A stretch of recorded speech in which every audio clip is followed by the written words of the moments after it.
Chapter 9, Prelude to Wedding, 2.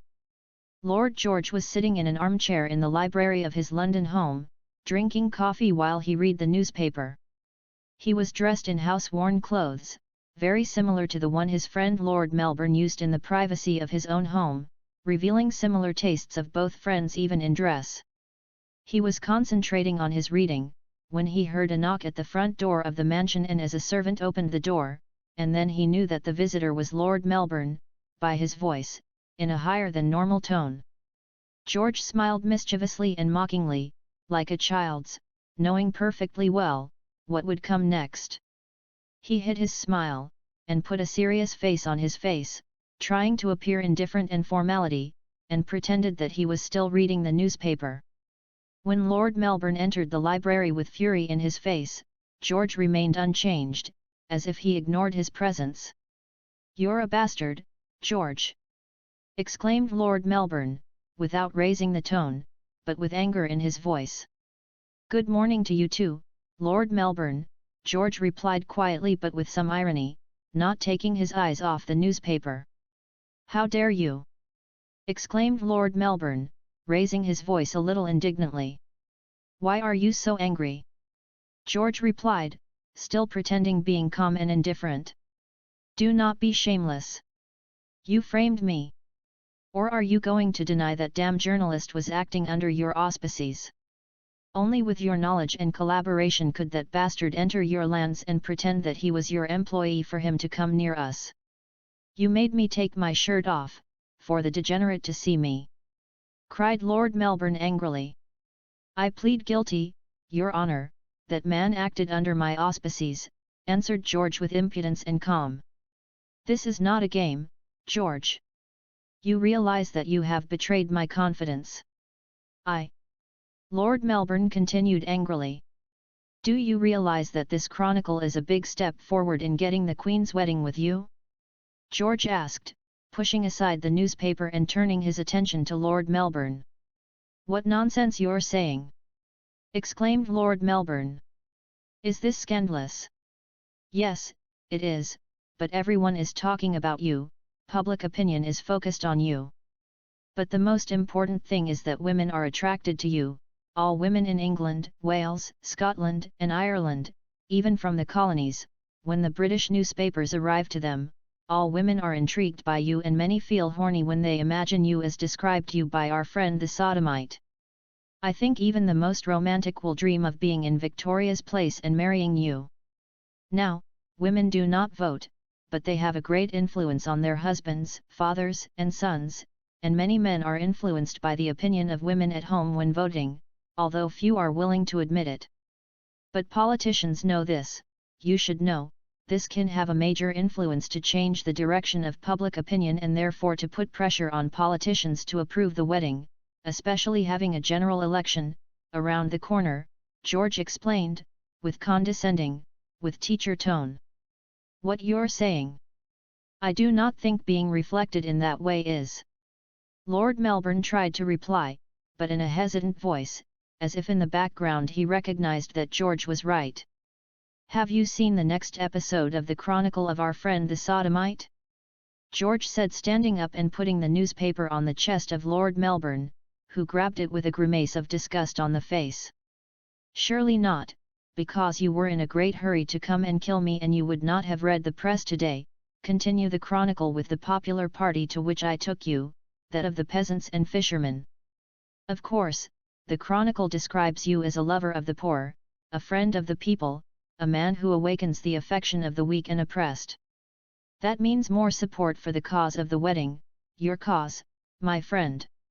Of course there is no shortage of people who they will say that you are an opportunist, a populist demagogue, but in the end it will not matter, when people see you as the Queen's ideal husband, who will help her to achieve and maintain the love of the poorest of our society.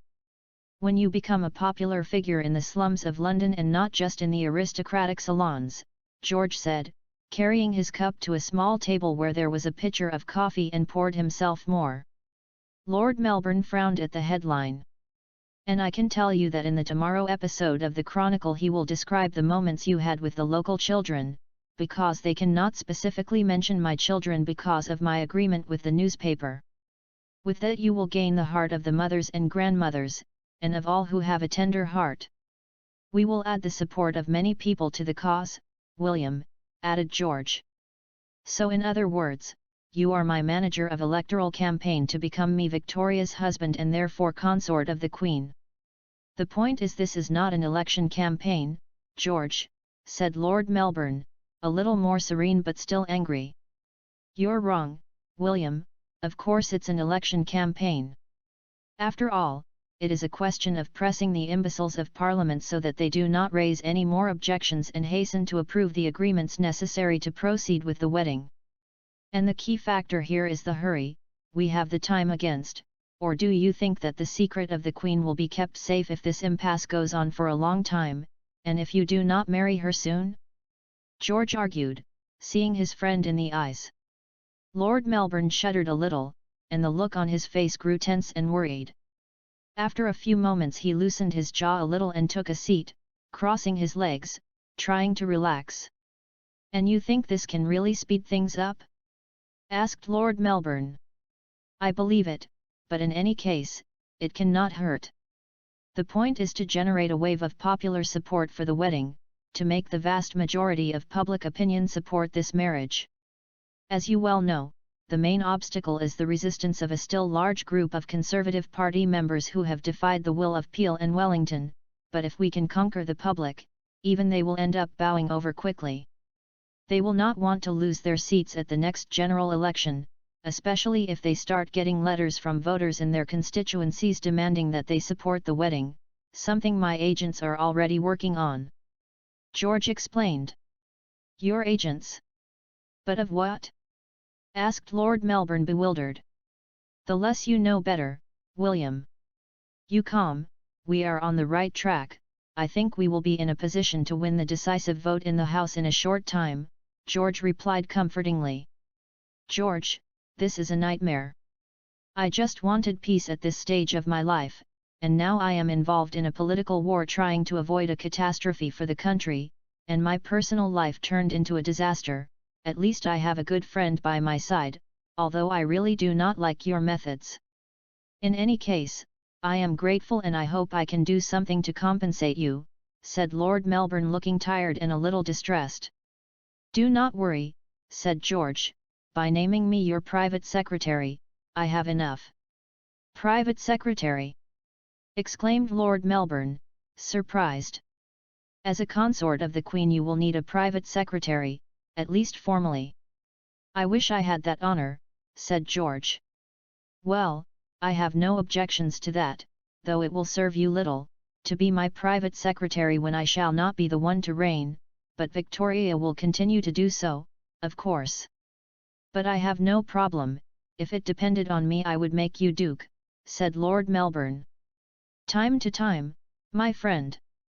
Maybe someday I'll be Duke, George said with a laugh.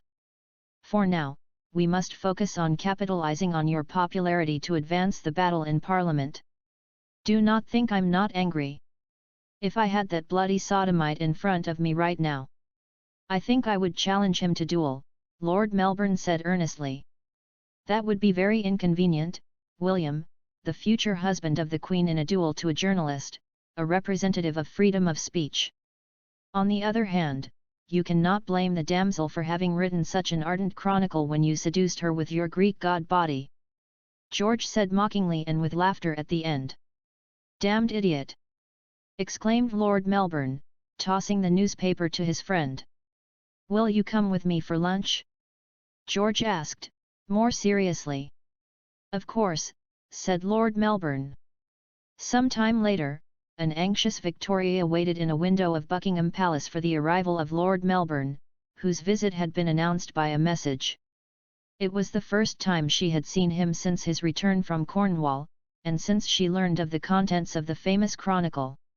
She was so nervous that she could not stop pacing, and she could not stop wringing her hands. To make matters worse, the discomforts of pregnancy had plagued her that day, and she had already vomited twice. The words of the chronicle hung around Victoria's head, and now she saw her memories of Lord Melbourne from another angle.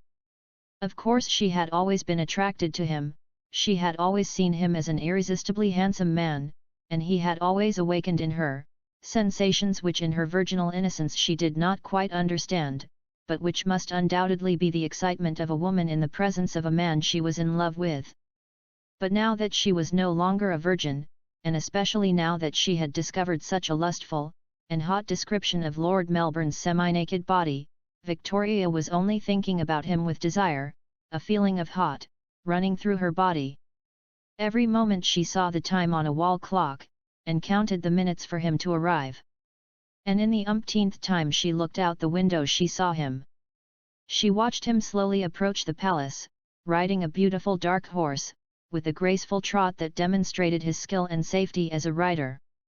Victoria felt her heartbeat accelerate, and a sudden heat rose to her cheeks. As Lord Melbourne approached the front door of the palace, she remembered what her mother said about his dismounting, so she looked more closely at him.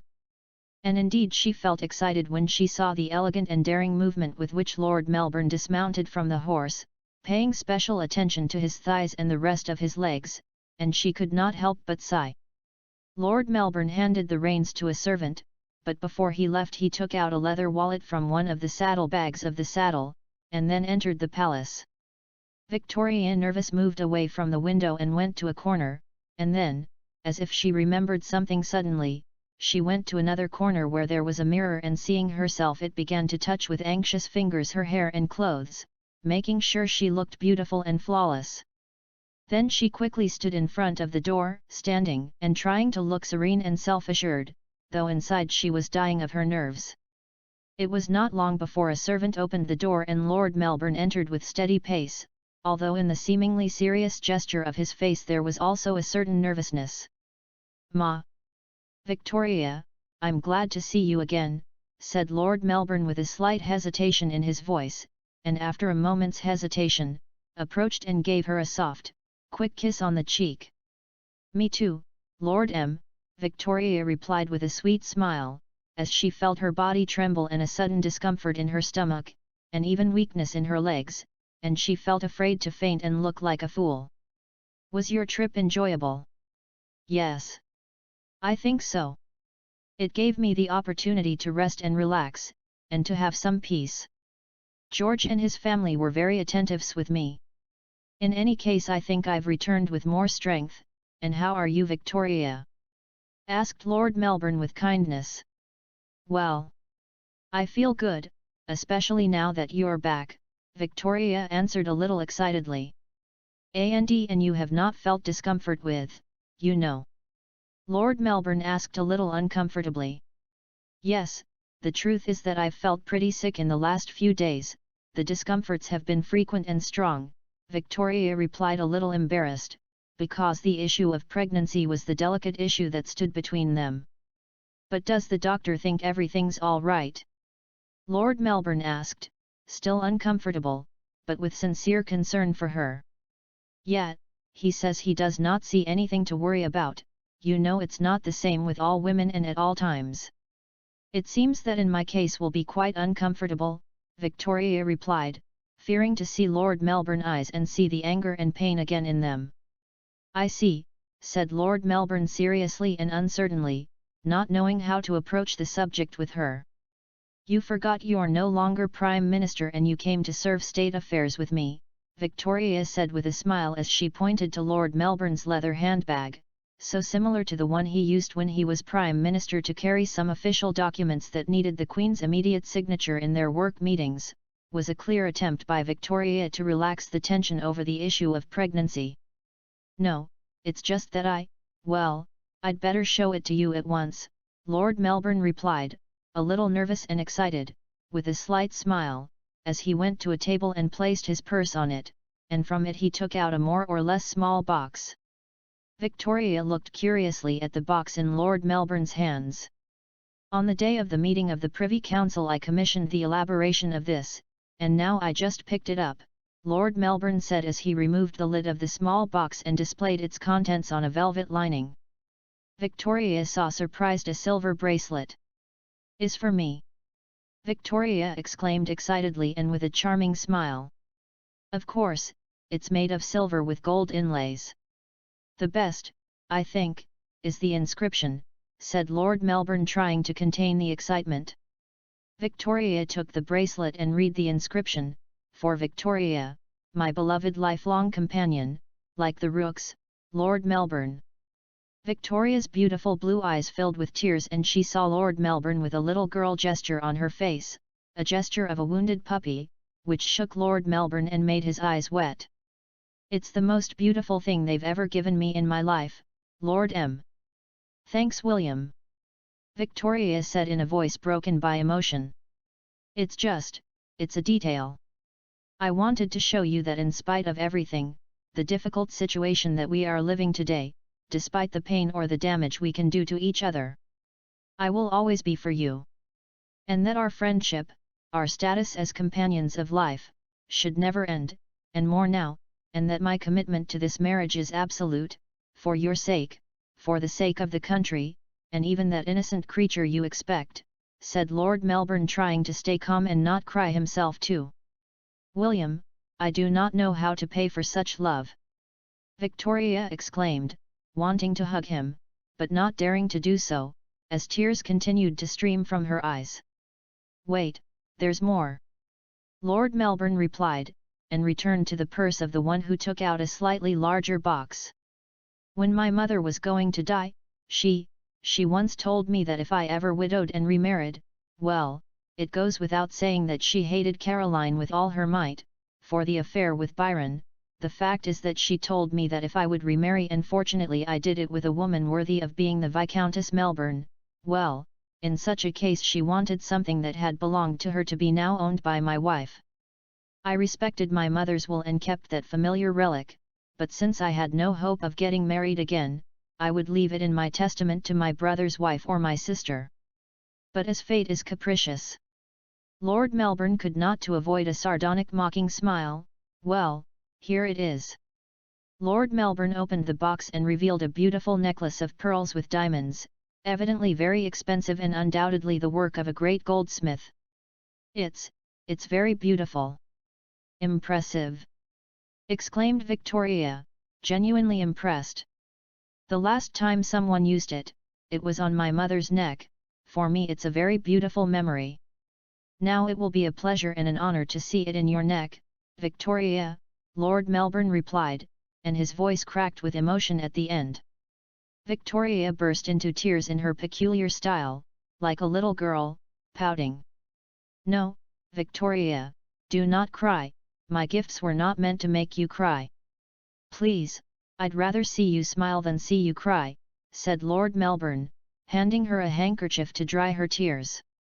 Victoria made an effort to stop crying as she wiped her tears, and then managed to smile sweetly and charmingly. She put on the bracelet at once, and then she fixed her attention on the necklace. "Can you put it on me, William?" Victoria said, nervous and excited again, enjoying calling him by name. "Of course," he replied. Victoria turned her back on him and Lord Melbourne placed the necklace on Victoria's neck, and gently closed the clasp on the back of her neck. She shuddered as she felt his warm, long fingers brushing her skin, and the breath of the man's breath on the back of her neck. Victoria's heart raced like a runaway horse, her body trembling, and she felt like she was drowning, with her breasts expanding and retracting as if they wanted to escape her tight corset. The images described in the chronicle and those she saw when Lord Melbourne dismounted from the horse came to her mind. Her excitement increased as she saw Lord Melbourne's hands lingering on her bare shoulders, thanks to the low-cut dress she wore that day, and Victoria felt the desire, heating her body and tickling her. Mentally she imagined that he was going to turn her around, hug her and kiss her, and maybe. She closed her eyes and opened her lips, waiting anxiously for what could happen. But Lord Melbourne pushed his hands away from her. "May I see how it looks, on you?" Lord Melbourne asked softly. Victoria opened her eyes and blushed. She turned, and Lord Melbourne saw her with bright eyes and a charming smile. "It fits you well. My mother was a very beautiful woman, as beautiful as you. And I'm sure she would have been very happy to see her necklace in you," he said, flattering. Victoria could not contain herself and hugged him, burying her face in his chest. Lord Melbourne was surprised, but then he hugged her shyly and stroked her back. After a few moments Victoria looked up to see him in the eyes, while the palms of her small hands caressed Lord Melbourne's chest. "So, have you forgiven me?" Victoria asked like a little girl, who begged pardon of her parents. "Victoria, it's not about forgiving. Actually, you did not offend me, Victoria, because you did not have a commitment to me, I acknowledge that. But sometimes we can hurt people who love us with our actions, even if that is not our intention, even if it is not in our plans. You hurt me, Victoria, you've hurt me, even if it was not your intention," said Lord Melbourne sadly. "And I do not deny that I was angry, surely I still am. But the wounds of the heart heal with patience. I only ask that you be patient with me, just as I will try to be understanding with you. The next months we must be very patient and understanding. Marriage is always hard work, but in our case is harder." "But you love me?" Victoria asked, still stroking his chest over the fabric of his shirt. "You doubt it?" "Of course, there are things that need not be said in words, but if you do need them." "I love you," said Lord Melbourne with a sad, sweet and charming face on his face. Victoria smiled cheerfully and buried her face in his chest again, with one hand still caressing a part of his broad chest. Victoria's fingers conveyed to her brain the physical sensations of Lord Melbourne's strong, hard chest. With a certain mischief Victoria was feeling Lord Melbourne's chest, checking the shape and hardness of his pectorals, the wide space between them, imagining what it would feel like to feel that bare chest. "I hope to repay all that love, Lord M." cried Victoria, turning away a little to meet his eyes. "I'm sure you will." "Ma'am," he replied with an amused smile as he called her as he used to, and she laughed, and then he kissed her on the forehead although she would have preferred on her lips. "Well, can you tell me how you're doing with Peel?" Lord Melbourne asked, and she snorted with some annoyance, causing them both to laugh, and for an instant was like the old days. Some time later Victoria and Lord Melbourne met Victoria's ladies and her mother for dinner at the palace. At a time when Victoria was leaving Lord Melbourne to say something to Baroness Lazen, Victoria's mother approached Lord Melbourne, taking advantage of the fact that he was alone, standing by a fireplace. "Lord Melbourne, I am glad to see you back," said the Duchess with a smile that strangely looked sincere and a friendly tone unusual in her when she spoke to him. "Your Highness, I am also pleased to see you," Lord Melbourne replied, trying to be likable. "Lord Melbourne, I want to take the opportunity to tell you something. It's true that in the past we have had our differences and I recognize that I have had certain prejudices towards you, it would be silly to deny it, we are both intelligent people.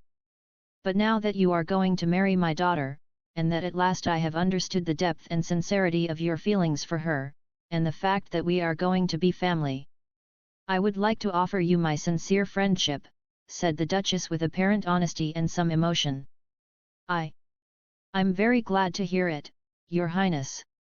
And believe me when I say that your gesture honours you, and that you also count on my sincere friendship," Lord Melbourne replied after the initial surprise.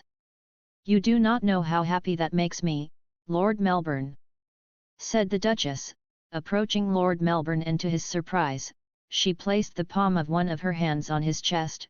"I would love to have confidence among us, and for the sake of Victoria we had a very close relationship. She needs more than ever that the people who love her are united to support her, and help her with devotion and loyalty," continued the Duchess as she gently and with dissimulation moved the palm of her hand over Lord Melbourne's chest, palpating with her fingers through the fabric of the shirt the strong chest of the man. Victoria was talking to Lazen and she turned to see her mother and Lord Melbourne, and she was turning her head toward Lazen, but suddenly she looked again at Lord Melbourne and the Duchess, and then Victoria made a gesture of surprise and after anger, and quickly approached them, leaving Lazen in the middle of a sentence. "Lord M, can I steal my mother from you for a moment?" Victoria asked with disguised courtesy. "Of course, in fact I think I'll take advantage of it for a drink." "With your permission, said Lord Melbourne, who seemed relieved to be rid of the Duchess and her strange gestures of affection. Lord Melbourne walked away and then Victoria turned to see her mother in anger. "What the hell did you do, Mama?" Victoria exclaimed softly. "That." Checking the veracity of the newspaper's chronicle. "And it's true, Dina. He has a robust and broad chest," replied the Duchess, as if speaking of a minor matter. "Mama! It's a shamefulness. Lord Melbourne is going to be your son-in-law, you cannot." Victoria protested indignantly. "Daughter, do not be childish.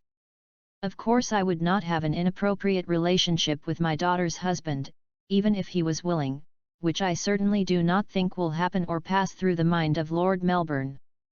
But that does not mean I cannot afford a little fun the cost of your enamored," replied the mocking Duchess. "I do not like that anyway." Victoria was going to continue protesting. "Did you see for yourself that his chest was as described by the journalist?" asked the Duchess maliciously and curiously. I. Victoria stammered nervously as she blushed. "So you did?" exclaimed the Duchess amusedly, mocking her daughter. "You're impossible, you always make me feel like a child." Victoria exclaimed angrily and ashamed as she withdrew, listening to her mother's laughter. In another corner of the room Lord Melbourne was talking to his friend Emma. "Emma, I do not understand what's happening today, the Duchess was a little strange to me," said Lord Melbourne. "You mean how she touched your chest?" Emma asked with a funny and ironic expression on her face. "Well, among other things, is the way her, and before Victoria," said Lord Melbourne, and then saw that Emma made an effort not to laugh, and then a gesture of understanding lit up his face. "That damn chronicle, right? You all have read it." "I'm sorry, William," Emma exclaimed, laughing. "George sent the newspaper with a messenger recommending me to read the chronicle of your stay in Cornwall in front of the Queen and the ladies, but I did not know what it was about because I did not read it before I did it in front of Her Majesty." "Damned George!" Lord Melbourne replied in disgust. "I know now why that since I entered the palace all the women saw me as weird way. There's nothing wrong with being the man most wanted by the women of the British Empire," Emma said mockingly and started to walk away from him, but as she passed him, she quickly stroked his chest, of playful way without stopping. "You too, Emma," said Lord Melbourne in surprise, but at the sight of her mocking smile, he laughed and shook his head to one side and the other as if he was shaking his head, then squinted. Later that night, Victoria was in her bedroom accompanied by her mother, who had come to see her after Victoria suffered vomiting and serious malaise. After talking about the subject of pregnancy, and after listening to her mother's advice, sometimes with annoyance, Victoria dared to talk to her mother about an issue that was producing anxiety her. "Mama, obviously pregnancy forces the woman to endure many restrictions in her life. There are many things she cannot do," Victoria said, sitting on her bed, in her nightgown and anxious on the face. "Of course, Dina, but it's the price that women must pay. I wish men understood everything we have to sacrifice," said the Duchess, who was sitting on a chair. "Of course, men, precisely men, when they are married, have certain rights, conjugal rights, and women are supposed to satisfy them," Victoria said a little uncomfortably. "And?" asked the Duchess, intrigued by her daughter's silence. "But, when the woman is pregnant, she..." Victoria said, ashamed and not daring to ask the question. "What do you want to know is, if after the wedding you can have carnal relations with Lord Melbourne? Do you want to know if you are obliged to fulfill your conjugal duties in spite of your pregnancy? No, it really is not that. It's not about you have to do it if Lord Melbourne asks you, it's about you want to do it and you want to know if you can do it," exclaimed the Duchess, amused and a little surprised. Victoria blushed a lot and ducked her head, avoiding the look of her mother, embarrassed. Oddly, the Duchess was moved by the embarrassment of Victoria, and even her eyes grew wet, trying to remember when her daughter had ceased to be a child to become a woman. And then she prepared to exercise her role as mother and advise her inexperienced daughter.